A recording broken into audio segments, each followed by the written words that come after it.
Welcome everybody to the first ever episode of the Sober Boozers Club podcast, recorded in front of a live studio audience. They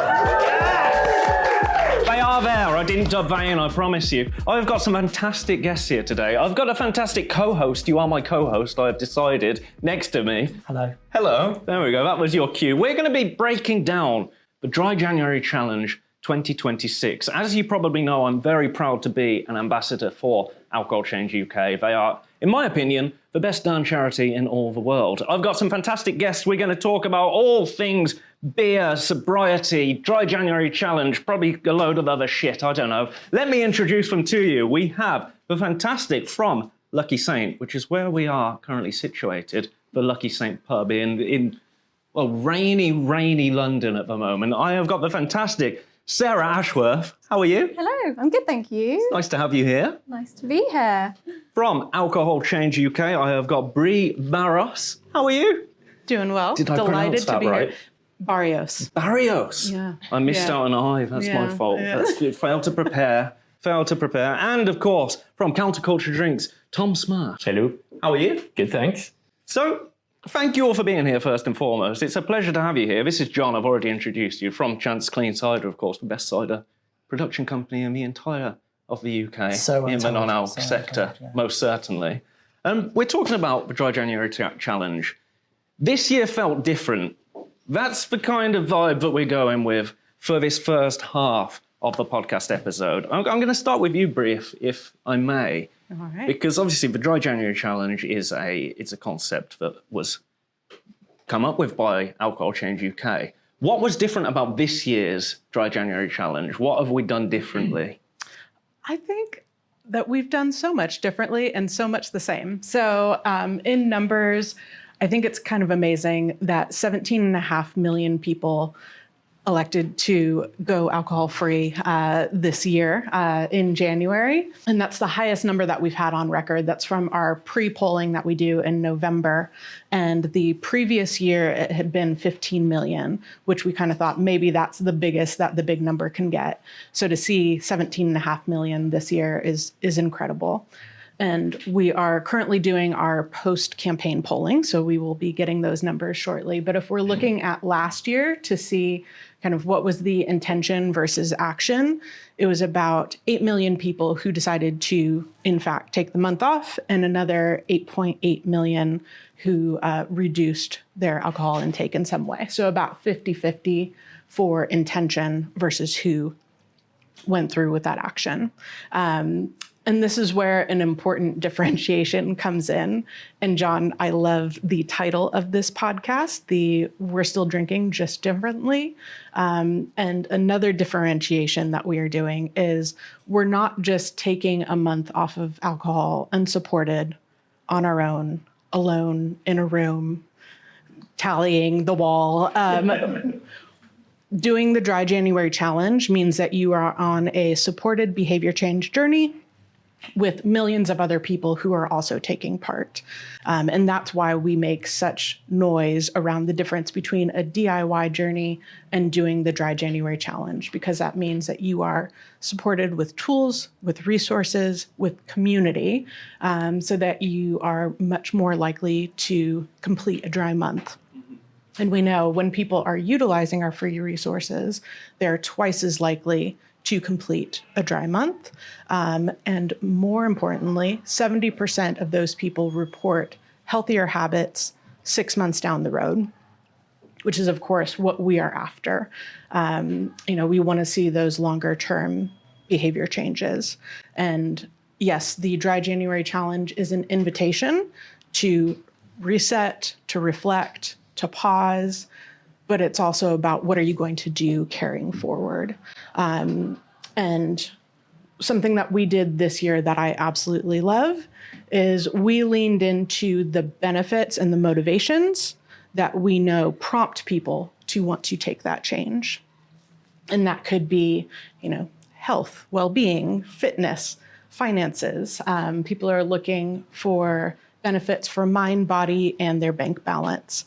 And that was what our messaging was all about. It's not what you're giving up, it's what you are getting back when you shift that behavior and explore it with alcohol change. And I think that something that we took from last year that we also really led with this year is in the post-polling that people may have come in with the intention to boost their health, their well-being, their wallets, but they walked away with learnings that they did not need alcohol to have a good time, that they could stay dry in situations that they didn't think that they could, and they felt healthier, happier, and more energized. So that was what this year was all about, really celebrating the benefits that people can experience and how they can do that successfully with Alcohol Change UK. You touch on a really good point there in terms of being in. I can remember when I was trying and failing to get sober. I used to go to Alcoholics Anonymous. It didn't work for me, but there was a chap in there that used to talk about wet places. I don't go to wet places.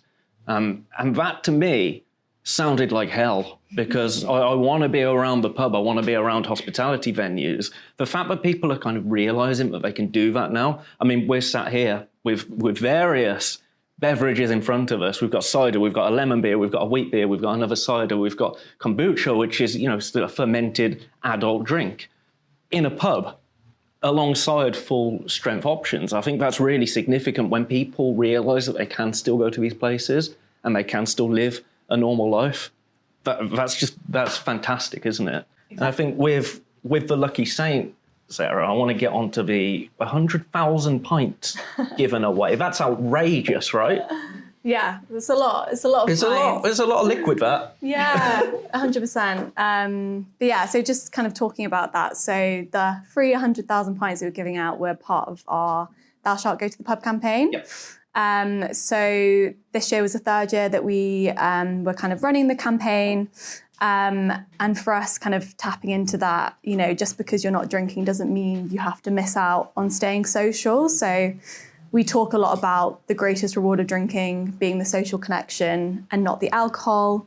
And that very much doesn't need to change when it comes to January. I think people, have a negative mentality towards January and, think about staying at home. But our Thou Shalt Go to the Pub campaign is all about, whether you're moderating, whether you're doing dry January, you can still go to the pub, be sociable and be kind of included in all drinking occasions. And a huge part of that, I think, is the fact that we are available on draft and giving out pints. So back in the day, the kind of alcohol-free beers, the alcohol-free options would be kind of hidden away at the back of the fridge. And terrible. I don't mind saying it. You're not allowed to, probably, but I can. Terrible. And some of them still are terrible. That's just the way of the world, isn't it? But exactly. I mean, Lucky Saint is not, quite obviously. I've drank about 5 so far today. Oh, so great.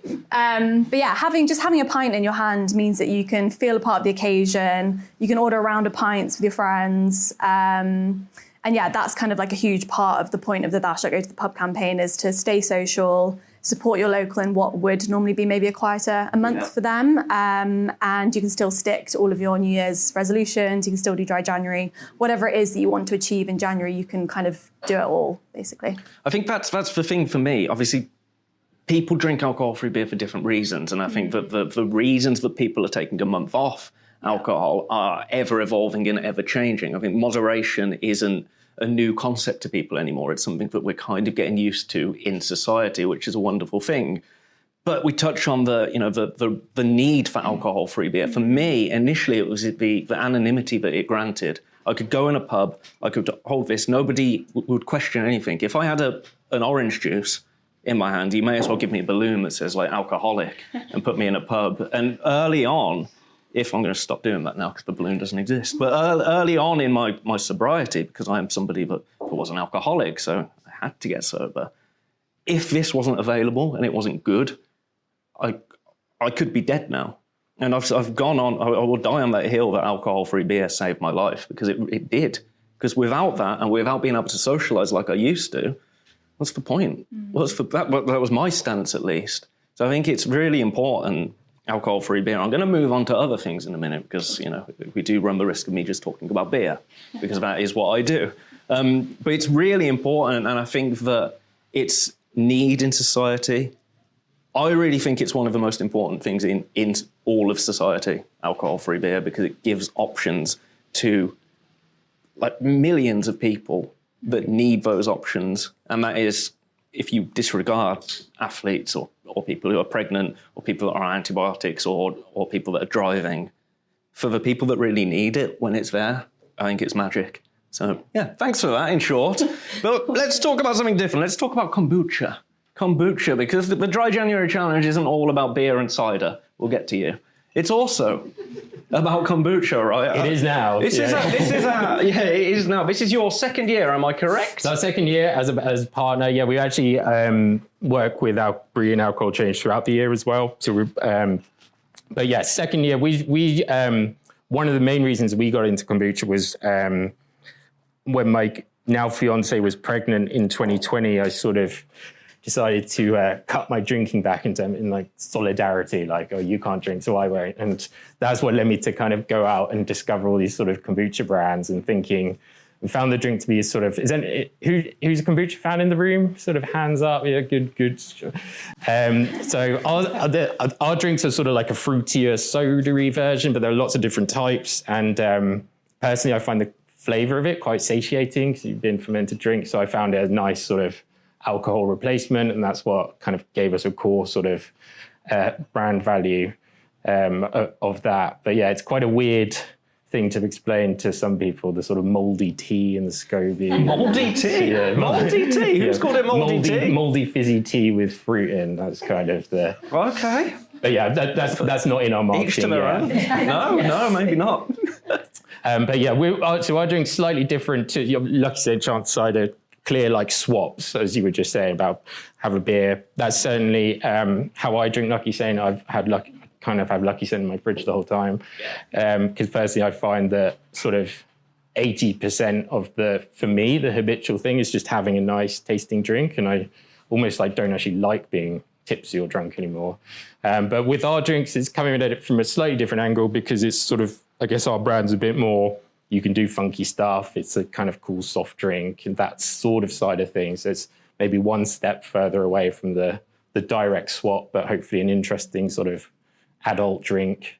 I think it's important as well because it can be triggering for some people, and it's important to have options. Like I talk about alcohol-free beer all the time, but there are people that are out there, but that's too much for them. People that will try a beer and then want the full fat version. So I think it's about a spectrum, isn't it? Kombucha is a fantastic alternative if you can't drink beer for whatever reason.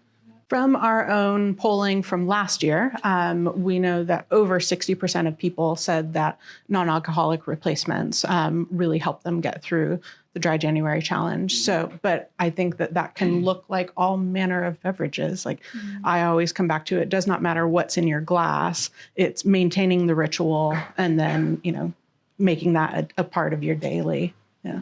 Yeah, it's like we were saying, it's social situations, isn't it? What do you remember from going to the pub? What do you remember from going out? It's that socialization. It's being around friends. It's the intoxication. It's kind of irrelevant, especially when you've gone so long without it. For me, it took maybe 3 months to go, oh, yeah, actually, that was nonsense. I don't miss booze. I just miss actually being out in the world and seeing people. So yeah, I think you're completely right there. Tell me about cider. Was it your first year? What? Is it your first year with yes, I've alcohol change? I thought it was. I should know that, shouldn't I? Yeah, the new boy. New boy. How have you found it? It's been amazing. It's been a real validation, I guess. I have a certain bee in my bonnet that people don't talk about non-alc cider enough. But Jesus. I think the kind of span of the offering that they have, like cider's the second biggest category, third by volume in the country, and to all the points there, people want to go out and we want to have occasions and feel like we're at a festival or a gig or a football match and have those moments. And this was me sat in a kitchen on a Tuesday night going, I would probably want a cider, but there isn't one for me. So it came from a journey of me trying to find that solution.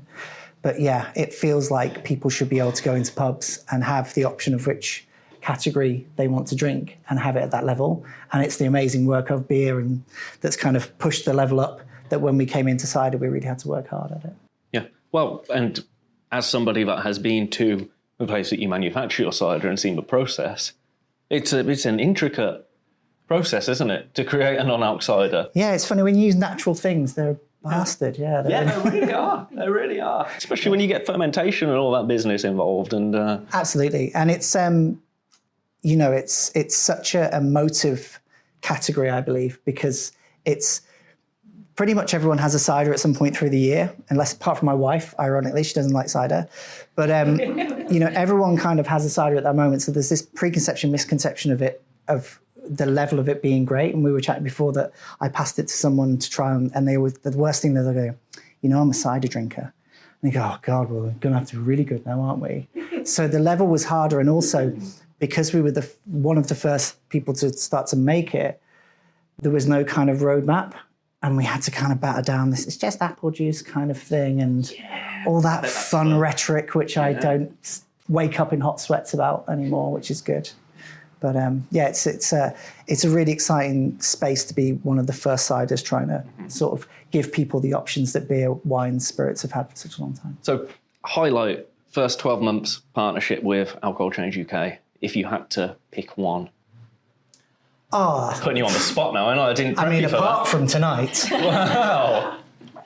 Look, I'm a massive believer that you just have to really enjoy the moments. And I think the first time you jump on a call with these guys or you see your brand next to brand, like Lucky Saint and Counterculture and Dash and all the other guys who are brilliant partners, to see our little brand next to them at the beginning is a pinch me moment. But we're very resolute that we should be there, and that's been the real thing, to kind of come to the table and hopefully offer something to help this brilliant campaign. So we're here to reflect, of course, and to celebrate the Dry January Challenge 2026. Have there been? That's a good question. I've just asked you. I'm going to ask everyone else now. You see how we do? That's improv, baby. That's improv. If you had to pick a highlight from this year's campaign, what would it be, other than giving away 100,000 pints of beer, which I still think is fucking ridiculous. I love it, but wild. Wild. God, picking a highlight. We have so much going on in January. I think maybe it's just the scale of the campaign for me as a whole. I think we did the most number of events we've ever done this year. So I think in total we did over 120 events. So that covers run clubs, quiz nights, comedy night. We had a comedy night here with Alcohol Change UK, which is amazing. Darts nights, like we were honestly everywhere doing everything, which is kudos to the incredible Lucky Saint team. They were out every night at all of these events. And I think it's the kind of live feedback that you get from people at those events, which is the most rewarding part of January for me. So, people love seeing like really great quality options out there. They love seeing Lucky Saint doing events. They love kind of having options like events to actually attend with their friends throughout January. I think that's the highlight, all of the kind of positive, rewarding conversations that you have out and about at all of these events. Amazing. What about you, Barry? I've got one. I'm, of course, very biased, but genuinely, I have been so blown away with all the activity that all of our brands have taken on this year. Sometimes it can feel like we have our campaign going on and then there's brand activations. And this year it felt like this beautiful symphony that I was so excited to see come together. And I'm so impressed with everything that each of the brands have done. Counterculture had a 10,000 can giveaway as well. Sorry, it's not 100,000. Yeah, we're getting there. But I mean, it's a huge, there's so many mechanics and logistics to work out with something like that. And I think it's amazing. And they had so much fun and spirit behind it, and even engaging people to ask them where they had struggled along the way during the month. So we're also going to learn from people's experiences and how to support them better going forward. Lucky Saint, the amount of activities that you guys did, I hope that you have some time off coming up, because it's yeah. I was going to say there's nothing wrong with saying the end of January. It's my highlight Right of the Dry January Challenge, because you can just sit back and chill out a little bit. Chance putting this on, and I love the way that you speak about the challenge as well. There is a lot more consistency in messaging too, and it's so fantastic to see us all working towards a shared goal. And that's what our partnerships are all about at the end of the day. It's working with people who want to see these positive outcomes and want to play their part in that. And this year, I think, nailed it. Like Dash had a fantastic collab that they did with Pirello that really celebrated like the ritual. And again, it's not giving anything up. It's still, you can have this fantastic night in and moment, and Beaver the same, out in the streets with lime bikes, getting people to try lime and yuzu mocktails. Like it was just, everybody had something to contribute, in that they were so excited to get out there and share. And, you know, even on my ride here, every stop that I passed by, seeing Lucky Saint adverts and seeing Dash, and like, it's so cool to see it out in the world, and it's actually a part of our environment, because alcohol is very much a part of our environment. So it's nice to see a counter message to that, and that's what January does. You touch on a really good point within that, and I think it's important to, you know, when we talk about brands getting on board with the messaging from Alcohol Change UK, a lot of people look at like, oh, dry January. I mean, my favourite thing is, we're talking about the apple juice, my favourite things is, one of your friends is going to tell you to do dry January. It's important for you to tell them to fuck off. And it's, really funny. But, you know, people view dry January as a whole country as just this thing that people do. We don't drink booze in January. But actually, there's a really important core message behind it, and that is reducing alcohol harm. And that's Alcohol Change's whole modus operandi. You know, it's not anti-alcohol. It's not saying alcohol is evil, you should never touch alcohol. It's challenging people to take a month off, so that in that month they can reflect on their habits and then maybe moderate or whatever they want to do going forward. And I think people do miss that message, that it's actually, you know, it's actually an Alcohol Change UK incentive. Like, what was it? I saw there was an interview going around where it's like, oh, well, you realise dry January is from big alcohol companies. It's like, no, it's not. Genuinely, me in my bedroom looking at this video about to fall asleep, being like, it's not, no, I mean.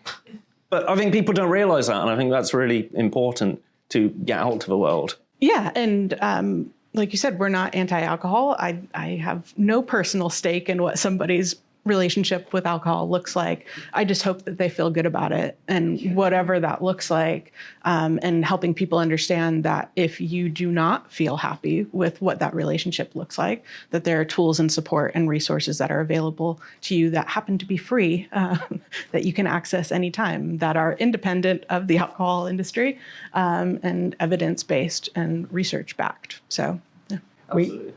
I was going to say, we found, obviously, as a partner, you become much more ingrained in it. And it was almost that there was a lack of respect for it, in the way that I kind of said to Jen one day that if you look at Movember, which is obviously a similar kind of campaign to raise awareness for people's health, no one goes, oh, you're doing Movember. But it felt okay sometimes for people to say that about dry January, when this is a moment in the year where people can change a habit that could save their life, or they could notice something that they want to moderate and change. And that's been a real kind of not an oh shit moment, but a really fortunate moment to kind of understand a bit more, being closer to it. I think it's one of the bad things about being in this world and being really, really involved in this world, is that if anyone has anything to say that's kind of a little bit backwards, you're the first person that's going to see it, and then you get like very, very defensive over it. But then you think, for every one person that's being like, you look at some of the comment sections, and actually that is shifting. It used to be when I first got sober in 2022, I couldn't read comment sections on certain posts because I knew it would just be like, oh, I'm going to talk about just alcohol-free beer now. It was like, oh, what's the point? Oh, it's rubbish. Oh, it's all shite, or just drink apple juice.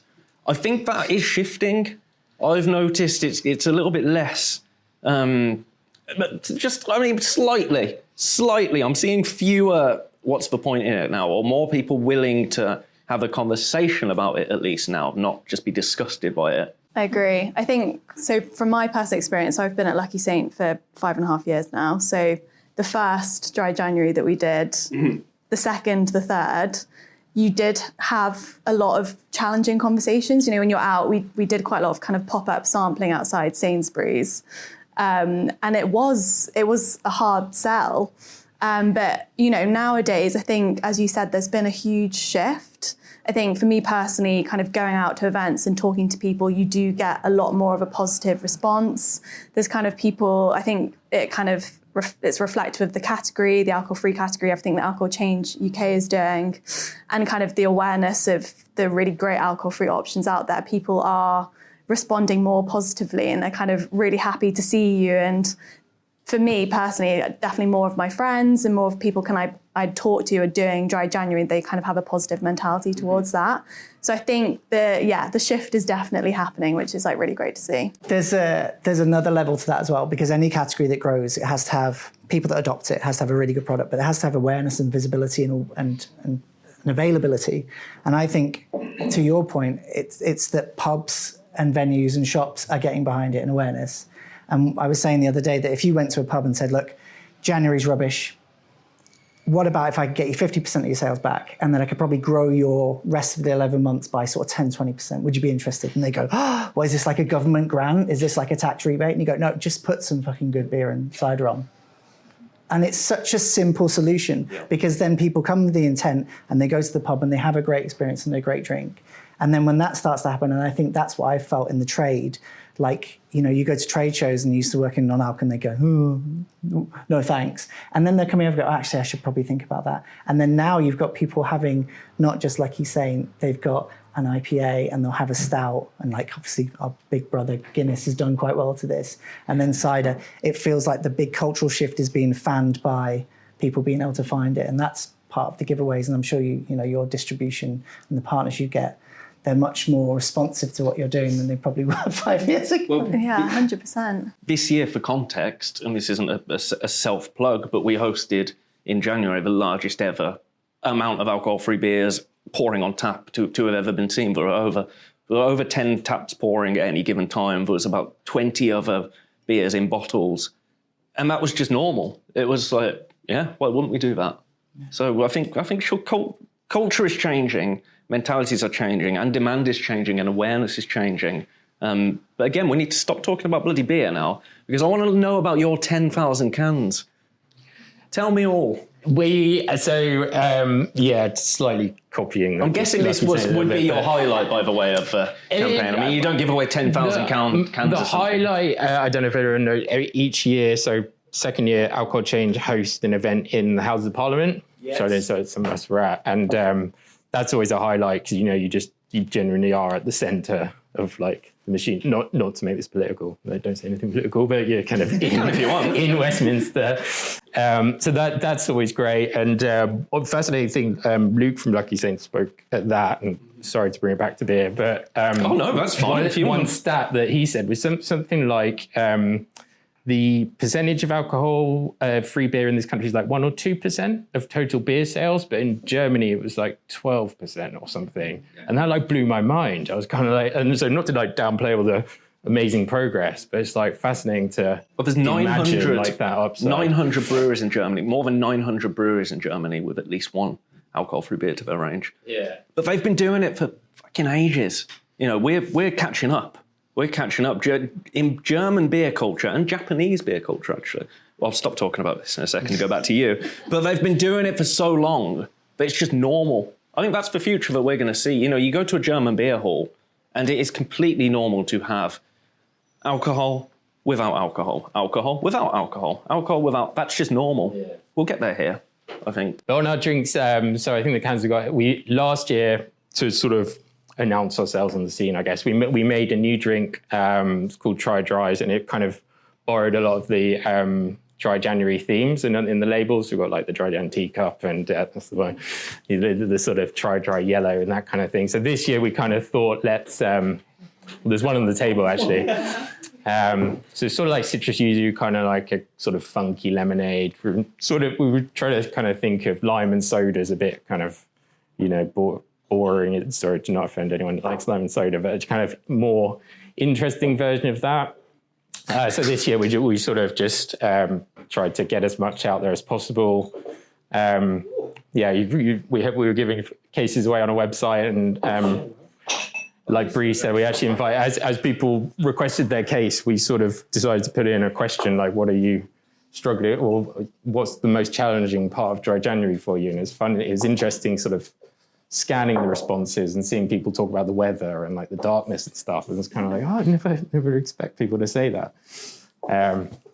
But yeah, just the whole thing, I'm just genuinely kind of fulfilled more by working with Alcohol Change. It's like reason to get up in the morning rather than just sort of crank out and sell some more cans. It's actually like Mutual. Crank out. Yeah, that's really sweet. A nice little sentimental moment there. That's why we come here, isn't it? That's why we do what we do. But no, that's banging, by the way. That's really good. I poured it up for people, but didn't hand it out. So if you'd like some, we can pass it down. It's really good. Do you want some? it'd be funny if I turned it down. Didn't send me any, did you? No. I'm joking, for the record. This is one of my go-tos. Yeah, no, I think because, again, the world of alcohol-free wine is a little bit behind. It's getting there, and it will get there. But I think things like this feel really nice, interesting, like, here's something a little bit different, but kind of fulfills that. You know, if you put this in a wine glass and drank it as you would drink a wine, kind of fills that void. And I really like that about it. So thank you. So yeah, 10,000 giveaway, 100,000 giveaway. Oh, yeah. Podcast giveaway. Oh, sorry. Yeah. I'm joking. I'm joking. I mean, no, you're new to the scene, man. And what you're doing is incredible. What all of the brands here are doing is incredible. Obviously, what Alcohol Change UK is doing is incredible. But it's this whole, I don't want to say machine because it makes it sound all corporate. We were saying we don't want to get political. But the whole machine working together with one aim. And that is just to highlight the dangers that alcohol can cause, but also celebrate the wonderful options out there that exist, I think. Yeah, we want to provide people with information, right? So once you have all of the information and knowledge of self, you can determine what you want to do with that. We do not have a predetermined route for that. And I think that we'll probably talk about this more in the second part of the chat, but something that I'm really excited about too is that we now have a variety of behavior change journeys that people can take at different times of the year that aren't all focused on abstaining. It's about making healthier choices and taking those first steps, whatever that looks like to you. Mm-hmm. Do you know what? This is going back a little bit, but I was just thinking about highlights of the Dry January Challenge. For me, as a beer consumer, it's kind of all that I do with my life nowadays, which is strange, isn't it, for an alcoholic to say? What do you do? Drink beer. You can trust me. For me, it was how serious breweries are taking the month now. And not only breweries that are directly doing the Dry January Challenge, but obviously breweries will put an alcohol-free beer out in January because, of course, they will. But actually, these breweries are releasing these beers into December, into kind of February and more throughout the year, because it's saying, actually, no, we need a really solid option available all year round, rather than your token, oh, here's a alcohol-free beer for January. It's not been pasteurized. It's going to explode in 2 months. And he's like, all right, thank you for that sweet token of nothing. I appreciate it. That was actually the name of the beer. I shouldn't say that. I didn't mean you, Pomona Island. It was a good beer. But, you know, it's kind of that. It felt like a token thing, a gesture. Whereas now, it goes back to the culture, doesn't it? I think it's more ingrained in society.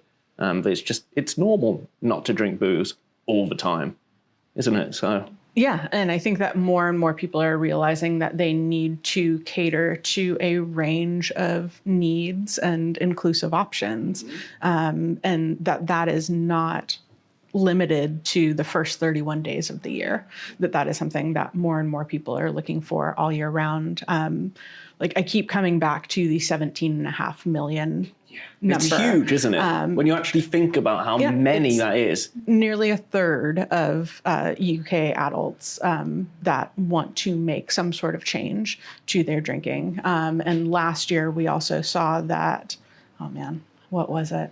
How many?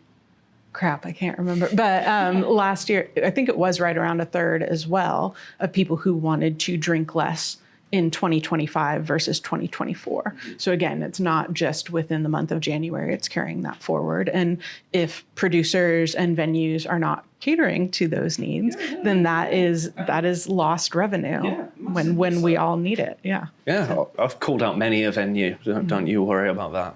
I've always been interested as well of, and I'm generalising the room here, but people of our era who are... Era. I hate all that, whatever, CD, Gen, whatever you are, all that shit. But specifically, you've got people that have a culture that they've grown up in alcohol, and we're trying to give them options. But then you've got this incumbent group of younger people who still want to go to pubs and still want to go on dates and still want to go and watch music, but don't actually have a predisposition of being a Guinness drinker or a wine drinker. So having that kind of option for them is so important. Otherwise, they're going to be turning up to, you know, our age and missing out on this wonderful kind of period, of you said, of being together. And I think there's this kind of looking at what we can do to help people that are trying to switch in or find premium moments for their drinking, but also this kind of younger generation that's coming in that might be left drinking, what is it, 800 million pounds worth of water in the pubs. Like it's, you know, it's our duty to give them a reason to come to these brilliant spaces. Yeah, they are the bedrock of society, pubs. And they need to be protected. Yeah. I meant the people, the young ones. But yeah. Oh, that was good. Yeah. I missed that. That was so good it went over my head. Okay, at this point, we're going to end section 1 of this podcast. And, well, we're not actually going to end it yet because we're going to throw something else on all of you. Not 100,000 pints or 10,000 cans. 10,000 cans would hurt more than 100,000 pints, wouldn't it? Well, I don't know. Although, no, because you'd be very wet, wouldn't you, after 100,000? This is irrelevant. This is irrelevant. We're going to get the audience to ask some questions, if you have any questions. Yes, we've got a few hands. Hello. Hi. Okay.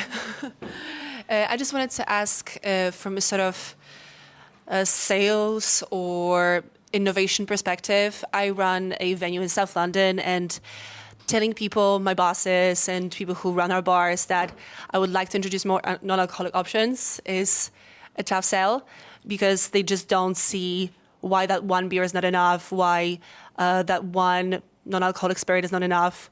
And it's not about just like making the experience more profitable for us as a venue, but also for people just to have a better experience in general. And I just don't want to sound like a preacher when I go into the board or to the owners and tell them about it. It's more about how to make them see that it's an exciting new avenue to explore. Go on. It's that simple, right? So 1 in 4 consumers now aren't drinking, 1 in 3 occasions are sober in pubs. So you've got this consumer who comes in, who will stay longer, probably spend more, all of those good things. But if you think back to your vegan friend or your vegetarian friend, they're the ones who choose which restaurant you go to, right? So you're not just losing one person, you're losing a group of people if you're not catering for them. So it's up to your boss, as it were, to ask him, does he want to lose 4 people or cater for 1?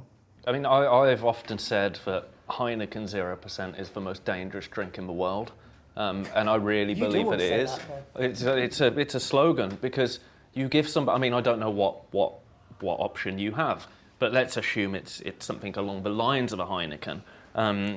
You give somebody that, and you give them a really good excuse to never drink a non-alcoholic beer ever again, because it's fucking terrible. So I think it's as you say, you're turning people away immediately, and if you want to future-proof a venue, that's a really good way to not future-proof it, is by only offering one thing. But I think it's just about getting people to try things.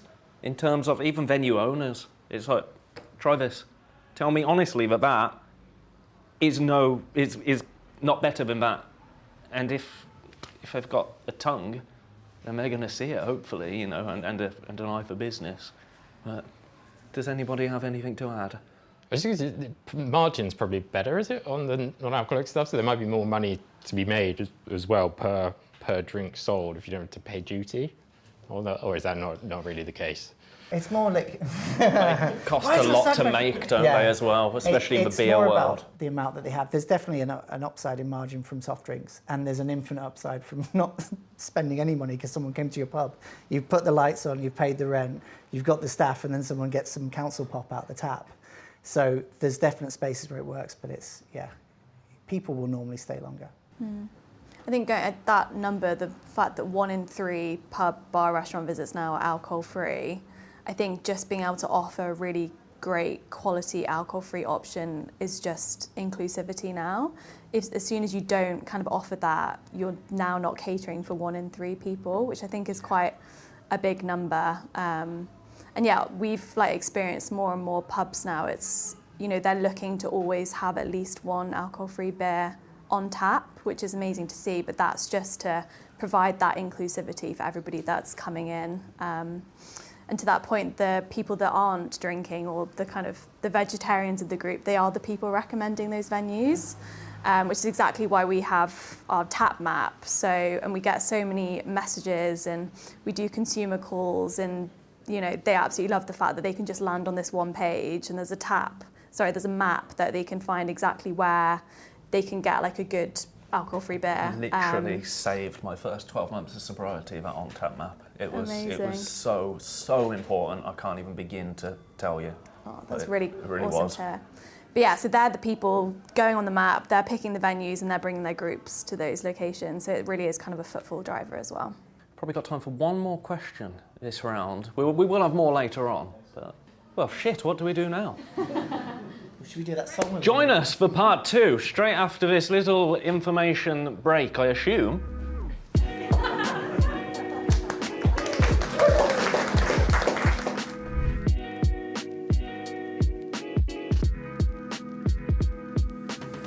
Welcome back to part 2. What we have called Here's to Bossing It, because of course, Boss It, the official slogan of the Dry January Challenge 2026. We're joined by a new face. Who on earth are you? This is an intro for you. Tell the people. I am, sorry, suspense. I'm Hattie. I run Sober Happy Free, which is an online sobriety community, and I also do sobriety coaching. Well, it's a pleasure to have you Thank here. you. We really wanted to have someone from the sober community as part of this panel, because of course it's kind of what we feel like we have a little bit of ownership over Dry January Challenge, don't we? As people that are in the sober community, it's kind of like, we have to do this all the time. This is just everyday life for us. So it's really nice to have you here. Thank you. I was reminded during a little break where I ate loads of cheese, and I'm really aware that I probably stink of cheese now. But I didn't actually intro myself, so I'm just going to do that, if that's okay with you, very quickly, and just break down my alcoholism, if that's okay with everyone, and then we'll throw into everyone else's alcoholism. I'm joking. Everyone else's alcoholism. So I'm Ben, and I am an alcoholic who got sober in January 2022. I was only really in full-blown addiction for about 6 months, so it was very hot and fast. But whilst under that kind of plague of addiction, if you like, I also got quite into other things like cocaine, which was lovely until it wasn't. Had to get sober because realised that my life was just going to end if I didn't, and managed to upset a load of people, which I'd never really done in my life as a drinker historically. But once I started being nasty to people, it was like, oh, that's happened once, so now that's going to happen every single time that I drink. And it wasn't that I had to drink every day. I'd have one drink and then I'd have to have 30 drinks, because what's the point? What's the point in that? I still don't understand what the point in having one beer is. And I never will. There's no point in that. It's a stupid idea. If you're drinking alcohol, you want to get rat-arsed. Anyway, since then, I've thrown myself into the world of alcohol-free beer, as you may have noticed in part 1, because I didn't shut the fuck up about alcohol-free beer. I've tried over 1,000 alcohol-free beers, set up the Sober Boozers Club community, and that brings us here. So enough about me. Let's talk about, I thought it would be fun to do the 2016 challenge, because that's been a thing going on at the moment. Hattie, what did 2016 look like for you? Well, I have to be honest, I was definitely not across the no and low drinks market at that time. So I got sober in April 2021. And so back in 2016, I was very much in my active addiction. Sort of like you, it was alcohol, but for me, I'd never sort of had a normal in inverted commas relationship with alcohol, and it sort of really escalated when I then found cocaine. And so the sort of last 3 years of my drinking, I was going to say everything really sped up, quite literally and figuratively, which I now actually feel very grateful for because it got me to sobriety quicker. But I think in terms of, with dry January in 2016, it wouldn't have even been something that I would have attempted because I think I would have just been too scared to. So life looked very different back in 2016. I think when you look at things like the Dry January Challenge, for me, that was my first kind of, be quiet out there, you. For me, I'm joking. For me, that was the first time that I kind of thought about, a whole month away from booze. I could do a month. Yeah. And that's one of the things I said I didn't get on with AA and that just didn't speak to me. But one of the most important things from AA is it's just for today. You're doing it for today. You're doing it for today. For me, it was doing it for January, which is the shittest month in the world. Let's be honest. I can do that because then I'm not thinking of Christmas. I'm not thinking of New Year, maybe New Year's Day, but that's fine. I don't want to drink on New Year's Day anyway. But you're not thinking of those big occasions. You're just thinking of that 1 month. Something about it being that kind of 31, or in January terms, 761-day challenge, I think is really special. It makes it feel achievable, doesn't it? Definitely. And actually for me, so my sort of sobriety date is 26th of April 2021, but it starts, thank you. That's huge. That is huge. But it very much started with January. So I think it makes it much less overwhelming knowing that it's for a month. And at the beginning of that month, it was very much using the Try Dry app and ticking those days off and sort of building that confidence. And it was within that time that I then sort of towards the end of January committed to doing 100 days. And I remember when someone suggested it and I just thought, it just seemed like madness. I could never go more than a few days. So the idea that I was coming to the end of January and I was going to suddenly take on this 100 days felt really scary. But actually doing that I learned so much in that time, and actually it was impossible to ignore how much better I felt.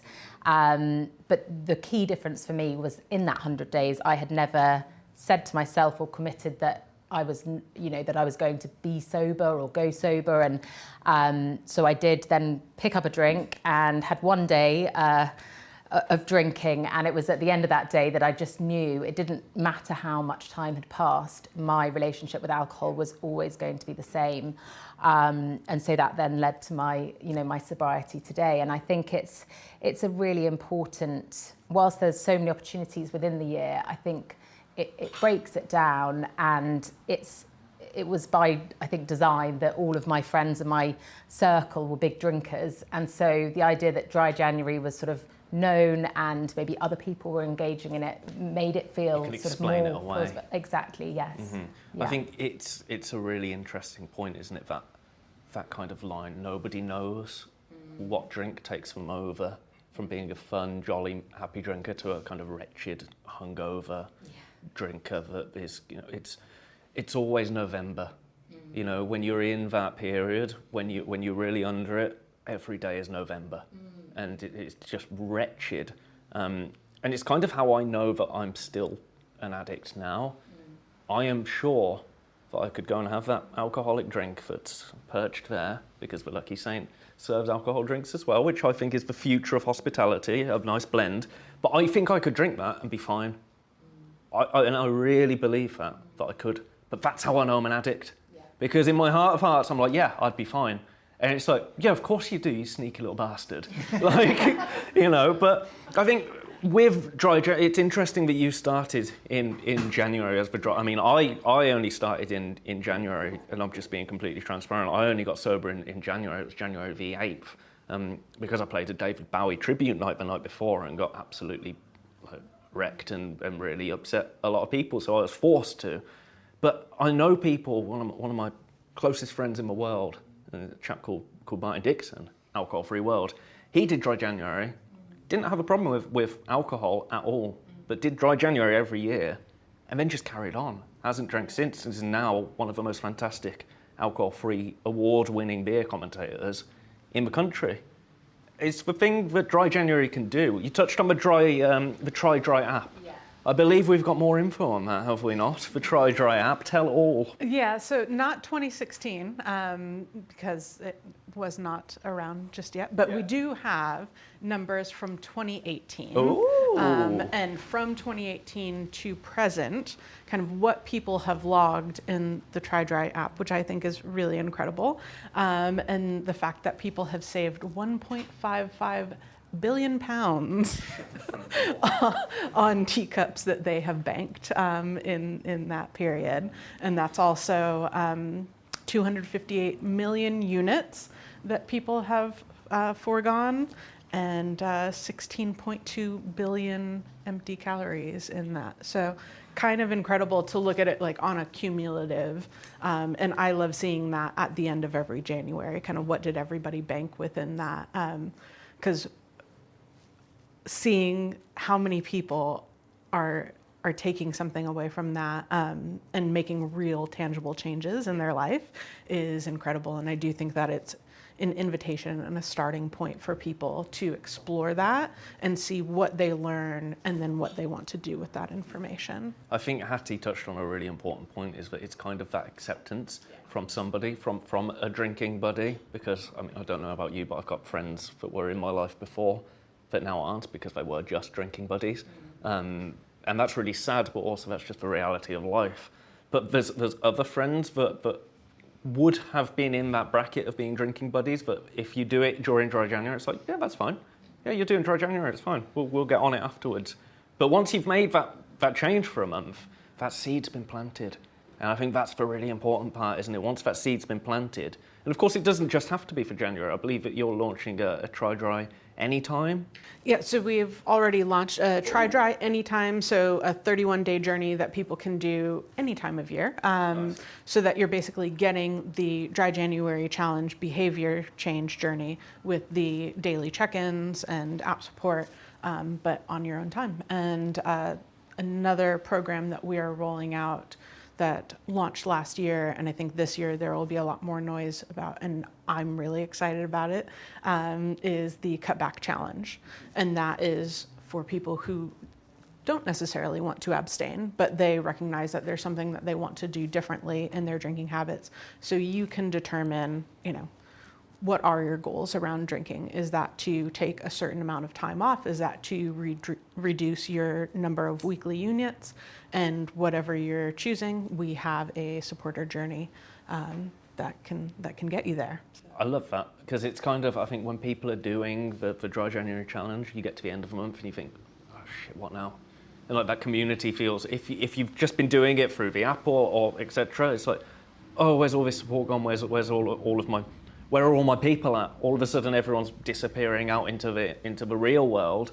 So I think that's a really cool incentive. Something that I was actually reflecting on and thinking about this too, and it's amazing that the Dry January Challenge has grown into the moment that it is, and the fact that there is so much brand activity, and also, there are more activities out in the world that people are tailoring for alcohol-free experiences. So like we also worked with Class Bento this month, which I thought was amazing. So they're an online, like they do workshops and things. So you can pick up a hobby, you can try something new, and you're probably going to meet other people who are also on that journey and trying something different and fumbling their way through. So you're going to connect with more people who are maybe new to this, and then you can bond together. We also have a Facebook, what do they call? I don't go on Facebook group. Thank you. I'm like, what do people do on Facebook? But there are Facebook groups and WhatsApp channels, and we have quotes from people saying, that they're going to start now these splinter groups that they have connected. They've gotten so much support and want to continue now with people who are in the same boat as them, who have the same sober day as them. Like, we are creating those communities as well, and then people are taking it and flourishing and making it their own as well. I'm certainly seeing that on social media. I don't know about you, Hattie, but there's loads of little baby sober people that come into the world and start new accounts, and it's like, yes, one of us, welcome. Because when I can't remember, 4 years ago, when was that? I'm not even going to attempt to think about that. But when I first came into the world of sober Instagram, it was quite barren. I mean, there was a fair few people going, but it was, you had your big 10. But now it's for so many people just talking about sobriety on the internet, and it's I was just having a conversation about how it seems to be a really encouraging place. You'll see people comment and say, I'm 100 days today. And the amount of likes and the amount of love on there, you don't get anyone. I mean, I get a fair few like Harry Potters, and like you've got a shit bowl cut and whatever, which is why I don't have a bowl cut anymore. But as a whole, the community just seems really supportive and growing. Yeah, so I really wasn't sure what to expect when I sort of went onto social media, and the idea for Sober Happy Free started, I think, 2 or 3 years before I felt like I had the courage to do that first post, because through my addiction, my sort of confidence and self-esteem was so low, and I wasn't sure what the response was going to be. But actually, as you say, it's such a encouraging, supportive community. That's certainly been my experience, and I think there's a place and space for all different types of accounts and angles, because ultimately, for me, before I got sober, I couldn't believe that it would be possible. And so seeing sort of everyday, normal people, not sort of maybe big celebrities, and it kind of feels maybe like unattainable, getting sober and seeing what their life looked like, but also the flip side of what it was like before, I think was really inspiring. And I think for me, I'm always just so in awe of people that post sort of their day one of getting sober, because at that point for me I was really sort of clinging on, and the fact that they can be open, I think that's a really interesting sort of perspective to receive, coupled with people that have sort of years of sobriety behind them as well. Mm-hmm. We're doing a bit of a 2016 throwback, or we have 2018 throwback. I was still getting on it all the time throwback, guilty as well throwback. Alcohol-free cider 2016. What the bloody hell did that look like? I knew you were going to do this because I wasn't supposed to be on this panel. Yeah, I know, but I've seen you got a microphone on, and I was thinking, I'll get him. It probably was appetizer, right? And I'm not joking there. I haven't talked about my son Fox and Wilbur for a while because I'm a cool dad. But like, I just become a father 10 years ago, and it was quite interesting. At 14? No, 2016. Yeah, at 14. I was complimenting you. Yeah, I'm a bit tired. That's a good joke, though. Thank you. Over my head. So I guess I'm reflecting quite in the moment about this, and it suddenly was like having the perspective of what my influence and I'm not sober, but I have definitely been on this moderation journey of then going, right, well, I've got to get my shit together because there's someone else that I've got to look after. Keep them alive. Yeah, but also those kind of moments of there's terminology of, how much do you want to steal from tomorrow and all that kind of stuff. Yeah. And you do kind of get to that point where you go, okay, well, I guess I would call myself like a binge drinker in the new format of going, well, that used to be kind of the cool thing to say when people were binge drinking, but I actually think nowadays people go, well, I can drink through the week in these moderate spaces, but maybe I'm going to have these moments where it's stag do's or festivals, whatever I want to do. When you have a kid, you suddenly go, well, I want to make sure that I'm present in those moments and have those good moments. So 2016 was when I started to think it wasn't just about my long-suffering partner who had to look after me sometimes, but what was that influence? And that's definitely seeded my thinking, probably, that wasn't about creating this then, but must have been cognitively in the background going, okay, well, what can be a tool that can give you it? And we had beer, and we've got lovely Guinness that's doing wonderful things, and we're getting better with spirits and wines. But for a cider, for me, it was going, when I did get to this point of going, I need to have this moderate option, I looked at cider and there wasn't one, and I thought, well, I've got to do it then, haven't I? Yeah, if you want something to exist that doesn't, you've got to do it yourself. Yeah. Yeah. So yeah, okay, I say we were joking, or I was joking, or prodding fun, but it probably would have been appetizer or Schlur if you wanted a non-alc cider in 2016. I might be wrong. Someone might come at me now and be like, "We were doing it." Yeah. All right, sorry. And sorry if you were. I didn't know. But no, totally. It's an interesting. It's an interesting category because I always say that if you want to make a gin or you want to make a beer, you can pretty much go and buy the stuff off the internet and get someone to make it. But if you want to make a cider, like a proper cider... Oh yeah, you need a big factory. You need a load of apples. Loads right? of apples, yeah. So there isn't a lot of people that are in the space of doing what we're doing. And when I went to the cider community to kind of look at it, they just didn't have the infrastructure or the inclination. They were years, this is 4 years ago, so think of where you were talking about how Lucky Saints accelerated in 5 years. Cider just wasn't interested, and I was very lucky that we found a partner who was already doing it in a different space in kind of grocery. But yeah, it was really difficult to find somebody who wanted to kind of do it. And I was kind of sat there going, cider's a massive thing, right? Like, surely someone else is doing this. We mentioned beer, you mentioned beer. Lucky Saint, this is top of my head. So founded 2019, launched on tap in 2021, I think.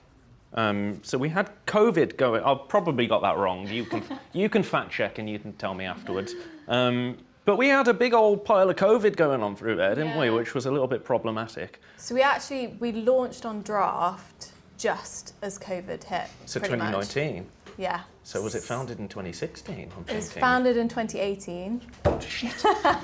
Okay. Very close. Yep. But yeah, we launched, I joined kind of mid-COVID, so this was kind of before my time. But we launched on draft, just before we went into lockdown. Oh, that's a fucking nightmare. Yeah, and obviously the whole business had to adapt and change, and all of our focus turned to online, D2C. Yeah.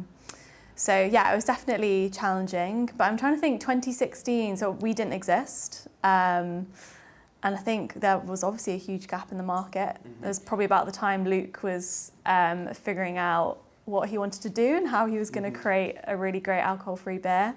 He always talks about how kind of in those years before he started Lucky Saint that he just wanted to create a product that people obviously really enjoyed drinking, so a great tasting alcohol-free beer, but also a brand that people were proud to order over the bar. I think probably back in 2016, you were still in that phase of when you were ordering something over the bar, you'd kind of be a bit embarrassed and like hush it behind your mouth. But yeah, hopefully the change has been big and people are kind of proud to be drinking alcohol-free now. Yeah.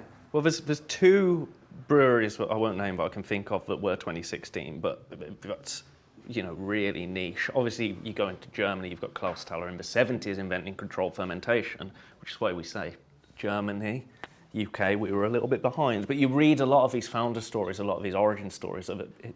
It's usually person wants to drink a beer without alcohol. Beer without alcohol doesn't exist. Person thinks, fuck's sake, I'll have to make one then. And that was pretty much the way that people had to do this. The community has flourished from that point. I mean, I can remember ordering my first Lucky Saint on tap. And for that 12 months, every time I'd order one, the person at the bar would be like, it's alcohol-free. That doesn't happen anymore. I don't know if anyone's noticed this, but when you order a non-alc drink now, people don't do that little clarity check and being like, it's alcohol-free. That's a really subtle sign to me that things have moved somewhere, is that it can't be an accident. Whereas beforehand it was like, I better just warn you, there's no booze in this. Whereas now it's, no, if you're ordering that, then you're fully aware of what you're drinking. But you look at the Lucky Saint community, you have run clubs, you have quiz nights, you have, so many fingers in so many pies. It's not just for sober people, which is probably what people would assume it was about when you launch, alcohol-free beer must be for someone sober, but it's not, is it? It's about so much more. Yeah, there's lots of sober people that obviously do drink Lucky Saint, but I think the majority of people that do drink us are moderators for various reasons. And we've kind of done a lot of work to find those communities and become a part of those communities. In lockdown, it very much started with the online community. So we were kind of doing a lot of outreach, messaging people. One of our mantras is kind of be generous. So we were going above and beyond, like sending people alcohol-free beer to kind of get them through lockdown.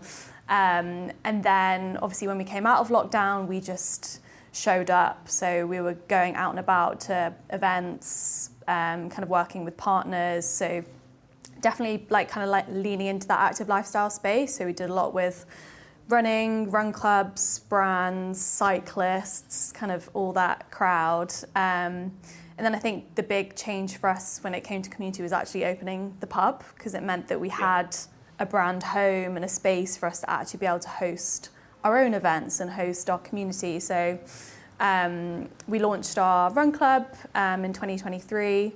and it's just massively blown up, which has been incredible to see. We have, so we had one in January on like the 10th of January, so the first or the second Saturday, and we were kind of a bit nervous as to like what the uptake was going to be. But we had like over 300 people sign up in like an hour. In an hour? So many people signed up, and then we could obviously only host like 80 people, so we had a couple hundred people on the wait list, people messaging us being like, when are you going to do your next one? So yeah, it's really, really cool to see, and it's great kind of bringing the community to life, both online and in person. Well, it's a household name now, I would say. For me, I would certainly say if it's not a household name yet, it's certainly very close to becoming one. You think alcohol-free beer on tap, you think Lucky Saint, you just do, and you know you're going to get a good pint. So. That was definitely our mission. We kind of always refer back to Guinness and how, you know, when you want a stout, you just order Guinness over the bar. We kind of wanted to do that when it came to alcohol-free beer. So if you want an alcohol-free beer, you just kind of order a Lucky Saint. So yeah. It's been a no, good I think journey. you've nailed it. You've nailed it in a way that Carling. Let's not talk about Carling, but yeah, I know what you mean. For a lot of people, Carling is lager, Guinness is stout, alcohol-free draft beer, pint of Lucky Saint, please. Easy. Like and I think you've absolutely nailed that. And it's and with the whole range that you have now. I mean, you were on the lemon lager earlier. I'm on the bloody delicious wheat beer. This glass, by the way, is awesome. It's cool, isn't it? It's really good. I really like this. If I was still drunk, I'd probably steal it, but I'm not going to. But you've got the wheat beer, you've got the lager, you've got the IPA. Like, you've really got a really solid core range of drinks that you didn't just throw out all at the same time. You crafted them, you made them. I mean, this wheat beer, honestly, this wheat beer. Yeah, we just had the lager for, I don't know, it was 3 years. Yeah. We were kind of all in just on the lager. And then obviously we saw the change in the category as more and more people were entering the category. They obviously have different tastes, or they kind of enjoy different styles of beer. So then the next one we launched was the hazy IPA, which again, we were quite nervous to launch, weren't really sure like how it was going to go. And it just went incredibly well. And then we launched the lemon lager last summer, which is my personal favourite. And then the German Weiss beer, which is the one that you are enjoying. We launched that in October. But I think it just caters, you know, for everybody, for different people's tastes. Like, for example, you might want to enjoy lager throughout Christmas, but then when it comes to summer, you might want to enjoy a lemon lager instead. So it just kind of reflects seasonality in different people's beer tastes. I think, you know, we're seeing from just one company that growth, that amount of beers being released, and I mean, owning a pub in central London, for a non-alc brand to do that, that's huge. That's absolutely huge, and I think it speaks volumes, doesn't it, for how people are willing to get on board and get behind a brand like this, which, as you say, there would be a nervousness that people might not want to support it because it kind of challenges their values of being like, oh no, it's anti-drink, which goes back to the alcohol change message of not being anti-drink, doesn't it? Which I think is...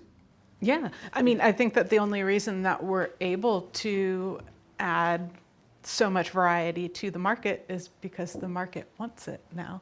Yeah. So yeah, it's fantastic that there's actually enough support in the wider community that it is a sensible decision for brands to invest in catering to people who are choosing different lifestyles. And Hattie, we touched on earlier how some drinks for people that are in recovery can be triggering. How have you found the no and low scene? Do you find that you get on with them, or do you kind of stay away and stick to the more left of field drinks? Yeah, so I think in my sort of very early sobriety, I was definitely sort of more cautious. And so I just sort of stuck to, lemonade and things like that. But actually, as the time has gone on, I really love trying out different non-alcoholic drinks. I personally don't find it triggering, but I don't think there's a sort of right or wrong way to be sober. And so if it is a trigger, then it's obviously best to stay away. But I think I sort of also just threw the rule book out of what I thought I liked around alcohol. So, I used to be a big sort of vodka and gin drinker, but they're actually probably the non-alcoholic versions that I don't drink. And I was never a beer drinker, but I actually really love a non-alcoholic beer. Cider. This is also delicious, by the way. I've nearly drunk the whole, Counterculture is brilliant. So, I think for me, it makes such a meaningful difference. If I'm at home, it's that ritual of pouring a lovely drink and taking the time to make it and enjoy it. And if I'm out, I went to Madrid a couple of months ago, and because I got sober in London and, the UK, we have so many fantastic options here. And then I would find myself out for dinner in Madrid, and I just, there was one non-alcoholic beer on the menu or tonic water. And it really actually, it surprised me by how much it changed the experience for me.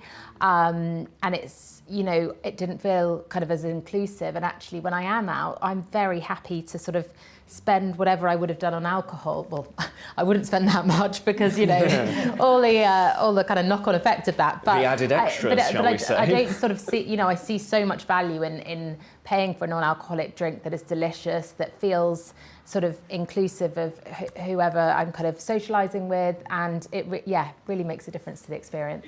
It makes it feel like you're not somebody that's trying not to drink. You're just somebody that doesn't drink alcohol. Yeah, absolutely. But, we're all, it's a table full of drinks. You would almost say that we're still drinking. Yeah. Just differently. And with that, I'm going to open up to any questions. Yes, sir. I think it's quite clear that culture's changing and people want to have alcohol-free options on the menu, whether you're completely abstaining or just moderating everywhere else. And it's so important to have good quality products on the menu to make that work and land properly. So what's your one key message to venues that may be thinking about expanding their alcohol-free menu or their moderation menu, and those that aren't really looking at it? So what's your one key message that you want for them to take away, John? Thanks, Russ. I've got a slightly different spin in terms of in production. We've talked about consumers and venues and such. I think there's a really interesting space where the people that are making non-alc drinks see it as a whole new space for them to have a new toolkit, challenge themselves, like brewers and cider producers and spirit drinkers and wine producers. Like, this is a new way of them looking how to develop it. And I think if you look at the real tastemakers of cocktail makers and mixologists, like, they're really interested because they're building blocks. So I think anyone who's looking to expand the portfolio if they've got, we know is a commercial opportunity. We know that consumers want to do it. But actually, like, have the fun of going to explore it. Go and see these great small brewers and go and see these great spirit producers and just explore it. Because the knee-jerk reaction is to go, we'll put in Heineken 00, Peroni Blue, whatever that is. But that's... Thanks for the sponsor, Heineken 00. But the whole simplicity of that is going to kind of breathe the boredom. Like, if you really want to do something cool, go and find the special thing. Don't go to the knee jerk because there's no joy there. And actually going and finding these amazing brewers like We Could Be Friends or the Mash Gang guys or all that kind of stuff, they're doing such fucking amazingly cool stuff. Don't just look at it as like a category opportunity. Look at it as a new space to find something exciting for your menu. Great answer. Can I expand that to the rest of the panel as well? Mine would be a bit less eloquent, and it would be that obviously the hospitality industry is fucked enough without it fucking itself more. That was what I was going to say. I can go next. Oh my goodness. I think what I'd say to venues is, like, if they're thinking about it, we do a lot, or everything that we can do to support hospitality. So whether that's kind of working with them to like drive footfall or, whatever their goals might be, or if they're trying to figure out where to put alcohol free on a menu, like kind of turning to people that are in that space, the brands that are in that space, and kind of asking for, if they have any questions, like we can definitely like support them in whatever way that they might need it. Yeah, I don't know that I have much to add to the trade perspective that hasn't been said. Like, I really love, John, your vegan analogy, because if somebody does have some sort of dietary need or requirement, then they're probably going to influence the selection, and so you want to make sure that you're catering to everybody. And we know that it's not just people who are abstaining, people that are moderating, and it also makes, I think, probably a better service experience for a lot of people if you have people that are less intoxicated in your establishment, from your workplace well-being perspective as well to consider. I think to Sarah's point as well, you speak to a non-alc brand and say, can you help me? Yeah. They will do everything they can. Oh, yeah. They'll be so hungry to try and push the category and give you visibility and give you support and rate a sale and bring their community in, far more than these slightly more weathered alcohol brands which have just had it so simple. It's what the coffee industry does to cafes. They support cafes. If you want to get started as a cafe, the coffee industry will support you through getting out there and giving your brain, and it's a great thing to do. We even go as far as we've got an in-house beer technician team, always on hand. Like if there's any problems, like if the beer's pouring funny, we'll kind of get in venue and kind of make sure that we sort it out. So yeah, going above and beyond in terms of making sure that you've got everything you need to serve great. Very good with logistics as well, I know Lucky's saying. Genuinely on tap with venues, I've heard from many people that you're a dream to work with. So. And I think, Hattie, have you got a point on? I was just going to say, I think it's important to consider the actual ingredients of a non-alcoholic drink. So for me, if I was to have something that was sort of very high in sugar content, I'm unlikely to want to drink another one of them. So actually also looking at the health benefits, and obviously it's a whole other conversation around the functional drinks space, but that's, rapidly growing, and I think it's an interesting space. But I think, that also appeals to a broader market of people that are being very health conscious and they want a drink that supports that. Do we have any other questions from the lovely people in the room? I see a hand. I think it was lovely to hear everyone's reflections of 10 years ago and how much the industry has changed. But if everyone could put their genie hats on, rub the crystal ball, what does 10 years in the future look like for the industry? For me, 10 years in the future looks, it looks very similar to what venues look like now. It's just for every 10 taps in a pub, I'm going to talk about beer because obviously, for every 10 taps with alcohol, you might have 3 taps without alcohol, 4 taps without alcohol. You won't have a token lager or a fridge full of Guinness, as good as it might be, Heineken, shit, Peroni, yeah. Erdinger, I'd rather have this. Choice will be about choice. You won't be dictated on which venue you'll go to based on its selection, because you'll just trust that there will be a selection in every venue. And that can be as little as 2 options, 3 options, just more than. It won't be dictated to us what we're going to have, and we won't think, oh, thank God for something here that isn't, one of those macro brews. That's what I think the future would be. Well, it would be lovely if the future was like that. Where I think the future could go is macro dominance, and I think we've got a real risk of that. This is me being a little bit negative now, but I think as the category grows, we've got a real potential that these big macro brands are just going to flood venues with really mid-range options, and that the wonderful alcohol-free drinks sector will be niche, and kind of it will be an occult thing that will never go away, but just won't be as relevant.